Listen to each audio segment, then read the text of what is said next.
ಏನ್ರ ಅದ್ಯಾವ್ದಣ್ಣ ಅದು ಯುವ ದೋಪು ಎಲ್ಲವನು ಅದನ್ನೇ ಕೇಳ್ತವನೆ. ನೀನ್ ನೋಡಿದ್ರೆ ಇನ್ನೂ ರೆಡಿನೇ ಮಾಡಿಲ್ಲ. ಕಣ್ಣು ಮುಚ್ಚಿ ಕಣ್ ಬಿಡೋದ್ರೊಳಗೆ ರೆಡಿ ಮಾಡ್ಬಿಡ್ತೀನಿ ನೋಡು. ಇದನ್ನ ಯಾಕಣ್ಣ ತೆಗಿತಾ ಇದ್ಯಾ?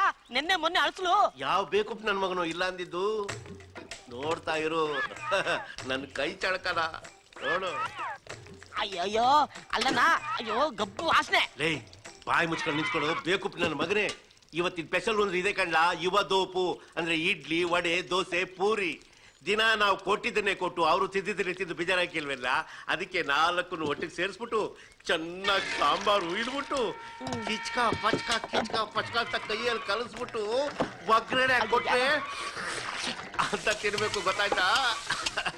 ಇದನ್ನ ನಾಯಿನೂ ತಿನ್ನಲ್ಲ. ಏಯ್ ಜಾಸ್ತಿ ಮಾತಾಡಿದ್ರೆ ಮೂತಿ ಮೇಲೆ ಕುದಿಯ ಎಣ್ಣೆ ಹಾಕ್ಬಿಡ್ತೀನಿ. ತಗೊಂಡೋಗ, ನನಗೆ ಬುದ್ಧಿ ಹೇಳಕ್ ಬರ್ತಾನೆ ಚೀಂಪಾಂಜಿ ನನ್ನ ಮಗನ. ತಗೊಂಬರಲ್ಲ.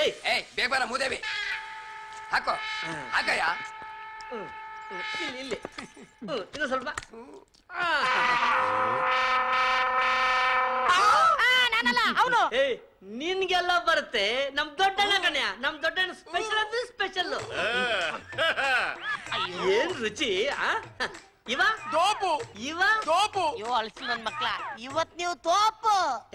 ನನಗೆ 5 ಪ್ಲೇಟ್ ಪಾರ್ಸಲ್ ಮಾಡು. ನಂಗೂ 5 ಪ್ಲೇಟ್. ನಿಮಗೆ ನನಗೂ ಒಂದು 5 ಪಾರ್ಸಲ್.